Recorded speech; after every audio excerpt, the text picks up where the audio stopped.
વિદ્યાર્થી મિત્રો, આપણે પેલું કાવ્ય લીધું હતું પદ્ય સંપદત્વ, સાથે મળીને બોલો.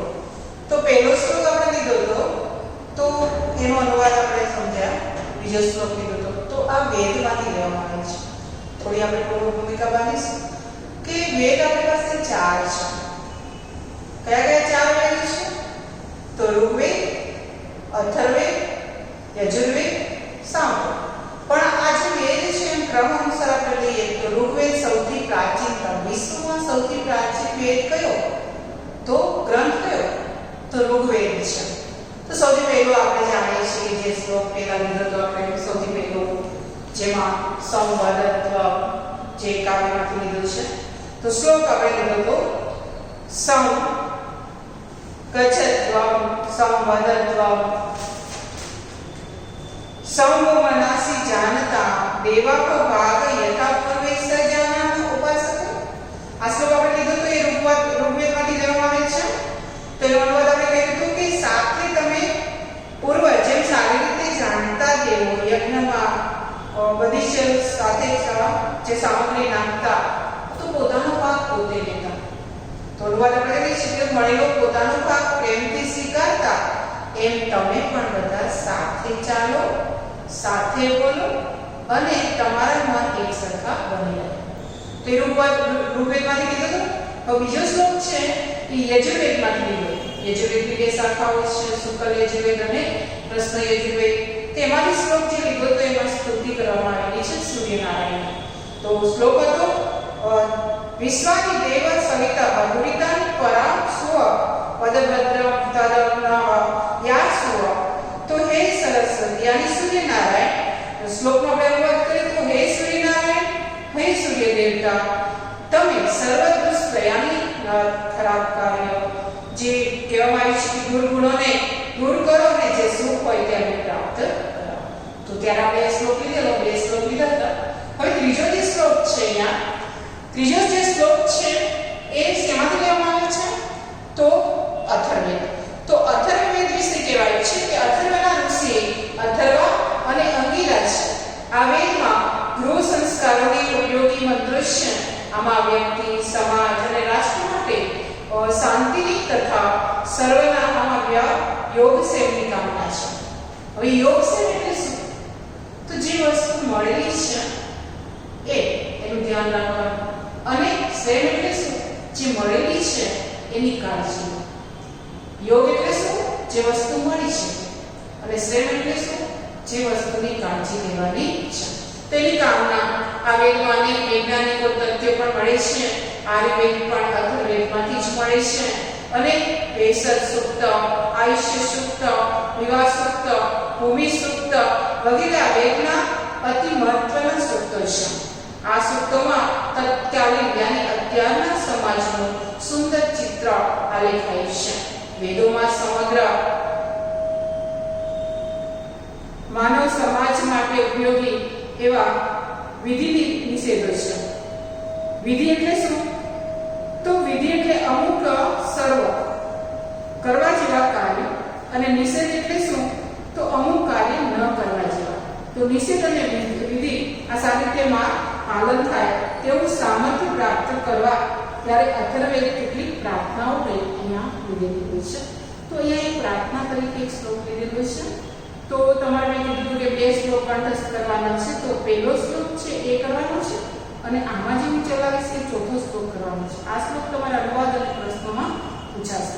તો જે અથર્વવેદમાંથી જે શ્લોક લીધો છે તો એની આપણે અહીંયા ચર્ચા કરીશું. તો સૌથી પહેલો જે શ્લોક છે તે આપણે ઋગ્વેદમાંથી, બીજો યજુર્વેદમાંથી અને આ ત્રીજો અથર્વવેદમાંથી લેવામાં આવ્યો છે. શ્લોક અનુવ્રત પિતૃપુત્રો માતા ભવતુ સમના છાયા કથે મધુમધે વાચ વદતુ શાંતિવા. તો આમાં શબ્દાર્થ આપણે જોઈએ તો અનુવ્રત એટલે શું થાય? તો અનુવ્રત એટલે વ્રતની પાછળ ચાલવાવાળા. પણ આપણે જ્યારે અનુવાદ કરીએ ત્યારે શું આવશે? પહેલા પિતૃ. તો પિતૃ અહીંયા અનુવ્રત પિતૃ પુત્રો. તો પિતૃ એટલે શું? પિતા. અનુવ્રત એટલે વ્રતની પાછળ ચાલવાવાળા. વ્રતની પાછળ ચાલવાવાળા એટલે શું? કે પિતા છે જે કાર્ય કરે છે એને અનુસરનારો હોય. માતા સમના માતાની સાથે સમાન વિચારવાળો. પુત્ર કેવો હોવો જોઈએ? તો માતા સાથે સમાન વિચારવાળો હોવો જોઈએ. ભવતુ થાવ. છાયા એટલે પત્ની, પત્ય એટલે પતિની સાથે, મધુમતી એટલે મધુર, વાચમ એટલે વાણી, વધતુ બોલો, શાંતિવામ એટલે શાંતિ પૂર્ણ. તો ફરીથી આપણે લઈશું કે અનુગત પિતો પુત્રો માતા ભવતુ સમના છાયા પત્ય મધુમતી વાચ વધતુ શાંતિવામ. પિતો એટલે પિતાના, અનુગત એટલે વ્રતની પાછળ ચાલવા વાળો, માતા સમના એટલે માતાની સાથે સમાન વિચારવાળો, ભવતુ એટલે થાવો, છાયા એટલે પત્ની, પત્ય એટલે પતિની સાથે, મધુમતી એટલે મધુર, વાચમ એટલે વાણી, વધતુ એટલે બોલો, શાંતિવામ એટલે શાંતિપૂર્ણ. હવે એનો અનુવાદ તમને આવડી જશે. જો તમને શબ્દાર્થ આવડતા હશે તો એ રીતે તો અનુવાદ શું થશે? પુત્ર પિતાના વ્રતની પાછળ ચાલવા વાળો, ચાલનાર અને માતાની સાથે સમાન વિચારવાળો થાવ, પત્ની પતિની સાથે મધુર શાંતિપૂર્ણ વાણીમાં બોલે. તો આ રીતે કહેવાય છે. તમને સમજાય છે કે પતિ પત્ની કેવા હોવા જોઈએ, પુત્ર અને પુત્રી કેવા હોવા જોઈએ, અને માતા અને પિતા પણ કેવા હોવા જોઈએ. તો કેવા હોવા જોઈએ? પિતા તો સારા હોય, એના ગુણ સારા છે, તો પુત્રએ એને અનુસરવા જોઈએ. માતા સાથે કેવી રીતે વર્તન કરવું જોઈએ? તો માતા સાથે સમાન વિચારધારાવાળો પુત્ર હોવો જોઈએ. પત્ની છે એ પોતાની જે મધુર વાણીથી પતિને આવકારે, પતિ સાથે વાત કરે. બીજું શું કહ્યું છે કે હંમેશા મધુર વાણીથી વાત કરી અને પોતાનું જે જીવન ઘર સંસાર છે એ સારી રીતે ચલાવવો જોઈએ. તો પુત્ર કેવો હોવો જોઈએ, માતા પિતા કેવા હોવા જોઈએ, પત્ની કેવી હોવી જોઈએ, એની વાત આ શ્લોકમાં કરવામાં આવે છે. બાકીના બે શ્લોક છે એમાં મંગળ કામના કરવામાં આવી છે જે આપણા દેશ માટે છે. તો બીજો જે ચોથો શ્લોક છે તમારે કંઠસ્થ કરવાનો છે. તો સર્વે ભવન્તુ સુખિનઃ, સર્વે સંતુ નિરામયાઃ, સર્વે ભદ્રાણિ પશ્યન્તુ, મા કચિદ દુઃખભાગ ભવેતુ. તો આ મોડે ગણો છે આ શ્લોક. ફરીથી જોજો. સર્વે ભવન્તુ સુખિનઃ, સર્વે સંતુ નિરામયાઃ, સર્વે ભદ્રાણિ પશ્યન્તુ, મા કચિદ દુઃખભાગ ભવેતુ. તો એ શબ્દાર્થ એટલે શું? તો સર્વે સર્વે સર્વે સર્વે તો ત્રણ વખત અહીંયા છે એટલે કઈ અર્થ થશે? સર્વે. પણ સર્વે એટલે કોણ? પણ તો સર્વ લોકો, સર્વ પ્રાણીઓ. સુખીના, સુખીના એટલે સુખી. ભવન્તુ થાઓ, સર્વે પાછા સર્વ લોકો. સંતુ એટલે થાઓ, ભદ્રાણી એટલે કલ્યાણકારી, મંગળ પામનારા. નિરામય એટલે નિરોગ. પશ્યન્તુ જુઓ, કચિદ કો દુઃખ ભાગ, દુઃખમાં ભાગીદાર, દુઃખી માં ભવે તો ન થાવ. તો અહીંયા એક નિરામય જે શબ્દ છે એનો અર્થ લખી લેજો. નિરોગ, રોગ રહિત, રોગ વગરનો બલ. તો આ રીતે કહેવાય છે સર્વે ભવન્તો સુખિનઃ, સર્વે સંતુ નિરામયાઃ, સર્વે ભદ્રાણિ પશ્યન્તુ, મા કચિદ દુઃખભાગ ભવેત. તો સર્વે એટલે સર્વ લોકો, સુખી એટલે સુખી, ભવંત એટલે થાઓ, સર્વ એટલે સર્વ લોકો, નિરામયા એટલે નિરોગી, સંતો થાઓ, ભદ્રાણી એટલે કલ્યાણ, તો સર્વ કલ્યાણ મંગળ ભાવના, પશ્યન્તુ જુઓ, કચિત કોઈ માનવ, સુખ ભાગ દુઃખમાં ભાગીદાર, દુઃખી માં ભવેત ન થાઓ. તો અનુવાદ આપણે કરીશું. સર્વ લોકો પ્રાણીઓ સુખી થાઓ, સૌ નિરોગી થાઓ, મંગળ ભાવનાઓ જુઓ, કોઈ પણ માનવ દુઃખી ન થાય. તો આ વિષયની વાત કરવા માંગે છે કે આપણા વિશ્વની અંદર ઘણા બધા એવા જ લોકો છે કે જે દુઃખી છે.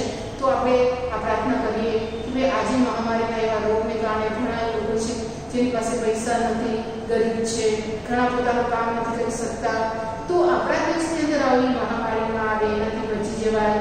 હે ભગવાન તું કોઈને દુઃખી ન કરીશ. તો પ્રાર્થના કરવામાં આવે છે કે બધા જ સુખી થાઓ. સ્વાર્થ વૃત્તિ નથી, આમાં કોઈ ઈર્ષાભાવ નથી.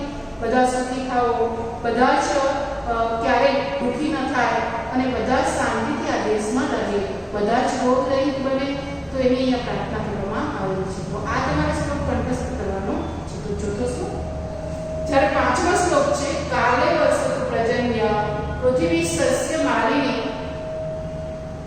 દેશે યહ શોક રહિતો માનવા સંતુ નિર્ભયા. તો શબ્દાર્થ જોશો અમે શ્લોક કરી કાલે એટલે સમય, વસતુ પ્રજન્ય पृथिवी सस्यमालिनी देशीय शोक रहितो मानवा संतो निरामय सदा पर्जन्य એટલે વરસાદ કાળ એટલે યોગ્ય સમયે ઋતુ અનુસાર વર્ષતો એટલે વર્ષો પૃથ્વી ધરતી વસુધા સસ્યશાલિની ધાન્યથી શોભનારી ધાન્ય સંપન્ન અયમ દેશ આ દેશ શોભ રહે ઉદ્વેગ રહે ગભરાટ વગરનો નિર્ભય ભય વિના તો ગભરાય નહીં તેવો આ રીતે કહેવાય છે એક આપણે શબ્દ લઈશું ઉદ્વેગ રહિત નિર્ભય ભય વિનાનો સંતુ થાવો માનવા માન તો આ રીતે કહેવાય છે ઉદ્વેગ રહિત એટલે દુઃખી ન થવું ગભરાટ વગર ન થવું તો આ રીતે શબ્દ પર્યાપ્ત લઈએ તો પ્રેઝન્ટ એટલે વરસાદ કાળ એટલે યોગ્ય સમય ઋતુ અનુસાર વર્ષ એટલે વર્ષો પૃથ્વી એટલે પૃથ્વી ધરતી સસ્યશાલિની એટલે ધરતી યાની ધાન્ય જે ધરતી છે ધાન્યથી શોભાયમાન બને ધાન્ય સંપન્ન બને અયમ એટલે આ દેશ એટલે આપણો દેશ શોક રહે એટલે ઉદ્વત નહીં ગભરાટ વિનાનો નિર્ભય એટલે નિર્ભય ભય વિનાનો સંતુ થાવો માનવા એટલે માન હવે અનુવાદ આપણે તો વરસાદ યોગ્ય સમયે વરસે ધરતી ધાન્ય સંપન્ન હોય આ દેશ ઉદ્વેગ રહિત થાવો સર્વ માનવો નિર્ભય બને પછી વરસાદ યોગ્ય સમયે એટલે ઋતુ અનુસાર અહીંયા ઘણી વખત થાય છે કે વરસાદ છે જ્યારે ન આવવો જોઈએ ત્યારે આવે છે ને નથી આવતો તો દુષ્કાળની પરિસ્થિતિ થાય અને જ્યાં આવવો જોઈએ ત્યારે ઘણીવાર અતિવૃષ્ટિ કરે છે એટલો બધો વરસાદ આવે તો અતિવૃષ્ટિ અને અનાવૃષ્ટિ તે જ કુદરતી એવી કે ક્યારેક તો આપણને હાસ્ય અને રમ્ય બે જોવા મળે છે કુદરતના અતિવૃષ્ટિ અને અનાવૃષ્ટિ બંને દેખાય છે તો વરસાદ યોગ્ય સમયે વરસો ધરતી ધાન્ય સંપન્ન હો આદેશ ઉદ્વેગ રહિત થાવો સર્વમાનવો નિર્ભય તો આ શ્લોક છે એને પણ દેશ આપણા ભારત દેશની વાત કરવામાં આવી છે કે ક્યારેક અતિવૃષ્ટિ થાય અનાવૃષ્ટિ થાય ક્યારેક આપણા દેશની અંદર એટલો બધો વરસાદ પડે અને ક્યારેક તો એવું થાય છે કે વરસાદ પડતો જ નથી તો દુષ્કાળ થાય અતિવૃષ્ટિ અને અનાવૃષ્ટિ તો આપણા દેશની અંદર ન થાય ઘણીવાર એવું પણ આપણે વિચારીએ કે ભાઈ વરસાદ જ્યારે આવવો જોઈએ ત્યારે આપણે વિચારીએ કે આ સિઝન વરસાદની છે ન આવે તો ઘણો બધો રોગચાળો વધે છે તો ભારત દેશ કૃષિ પ્રધાન દેશ છે આપણા દેશની અંદર વધારે ખેતી પર નિર્ભર આપણો દેશ છે એટલે કવિએ કલ્પના કરી છે કે ક્યારેક એવો વરસાદ ન થાય જેનાથી પ્રજા દુઃખી થાય તો શું કહ્યું છે યોગ્ય સમયે વરસાદ આવે બીજામાં શું કહ્યું છે કે આપણી જે પૃથ્વી છે એની અંદર અનાજ પાકતું રહે આપણી જે દેશની ધરતી છે સોના કહેવાય છે ને કે સોનું આપણું તો આ ધન ધાન્ય જ છે અને એ જો સંપન્ન ના હોય તો આપણો ગરીબ દેશ ગરીબ જ રહેવાનો છે તો શું કહ્યું છે કે ભારત દેશની અંદર અનાજ પાકતું રહે અને શું કહ્યું છે ઉદ્વેગ રહે દુઃખી ન થાય પીડિત ન થાય એની વાત અહીંયા કરવામાં આવી છે તો આ રીતે 3 શ્લોકો આપણે બાકી હતા પહેલા બે લીધા છે તો એનો સ્વાધ્યાય આપણે જોઈશું તો સ્વાધ્યાયની અંદર અમુક તમને જવાબ છે સંસ્કૃતમાં છે તો પૂર્વે કે સજના ભાગમ ઉપાસતે તો ખાલજીયામાં શું આવશે દેવા કવિ કી વાચતે કિમ તો ભદ્ર કલ્યાણકાર છાયા કીર્તિ વાચ્ય વદતુ શાંતિવા સર્વે કીર્તિસા ભવંતો સુખિનઃ પ્રજન કદા વસતો તો કાલ કેવું કહેવાય છે કે સમય પ્રમાણે વરસાદ આવે હે દેવા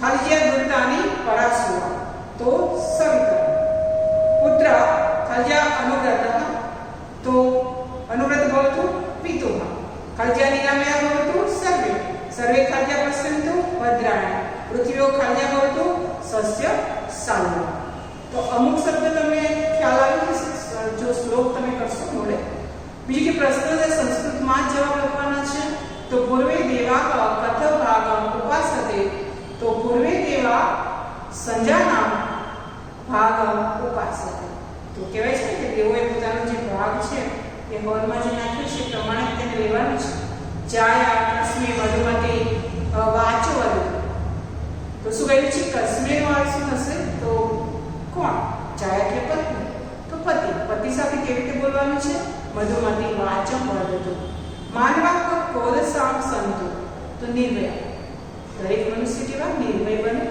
કહ સ્ફુરિતમ ભવતો તો એમાં અયમ દેશઃ યાની ભારત દેશ નીચે કૌંસમાં પેલા શબ્દ તમારે પ્રશ્ન કરવાના છે, તો ખાલી આમાં તમે જે આવતું હોય લખવાનું છે. તો જાયા મધુમતી વાચવદતું, તો કા આવશે. શું આવશે? કા મધુમતી વાચવદતું, તો કોણ મધુર વચન બોલે. પુત્ર માતા સમના ભવતુ, પુત્ર યાની ક, કોણ આજ્ઞા માતાની સમાન વિચારવાળો બનશે.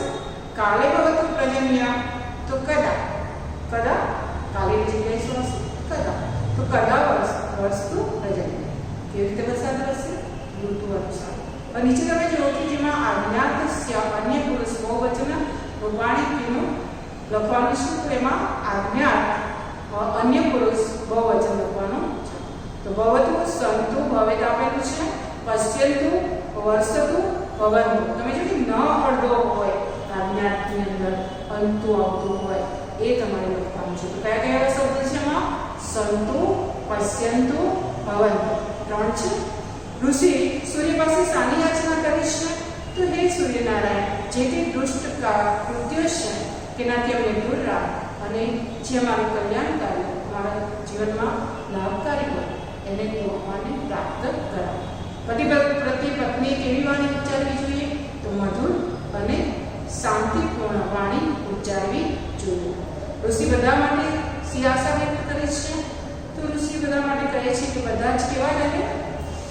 સર્વે લોકો પ્રાણીઓ સુખી થાવ, સૌ નિરોગી થાવ, મંગળ ભાવનાઓ જુઓ, કોઈ પણ માનવ દુઃખી ન થાય. તો કયા શ્લોકનો અનુવાદ આપવાનો છે? ચોથા શ્લોકનો. સંગઠિત રહેવા માટે કવિ શું કરવાનું સમજાવે છે? તો તમે જો પહેલા શ્લોકનો આપણે અનુવાદ પણ લેવાનું છે અને મોઢે પણ કરવાનું છે. તો અનુવાદમાં શું કહ્યું છે કે હે દેવો છે પોતે યજ્ઞમાં પોતાનો જ ભાગ લે છે, એમાં પોતે જે રીતે જે દેવનો ભાગ નાખવામાં આવે હવનમાં, યજ્ઞમાં, એને જ સ્વીકારે છે પ્રેમથી.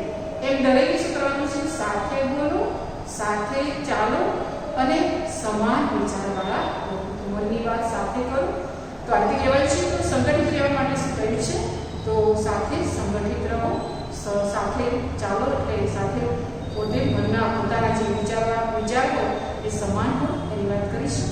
માં કચ્છિત દુઃખ ભાગ હવે તો સુક્તિના ભાવે તમારા શબ્દોમાં માં ક કચ્ચિત. તો કયા શ્લોકનો અનુવાદ આપવામાં આવેલું છે? તો આથી કહેવાય છે કે કચ્ચિત એટલે શું? તો આપણે શબ્દ લખેલો છે કોઈ માનો દુઃખમાં બાંધેલા ન થાવ. તો તમારે લખવાનું છે કે ભાઈ આપણા દેશના કોઈ પણ વ્યક્તિ કોઈને દુઃખ હોય તો એને દૂર કરવાનો પ્રયત્ન કરે.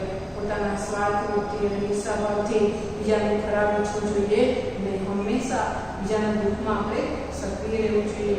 બીજાનું દુઃખ એ આપણું દુઃખ છે સમજીને એ દુઃખ દૂર કરવું જોઈએ. બીજું કે 2 શ્લોક અહીંયા આપેલા છે, તો એ ખાસ યાદ રાખજો. પહેલો શ્લોક તમારે મોઢે કરવાનો છે. પહેલા શ્લોકની અંદર તમે સારી રીતે મોઢે કરી શકશો.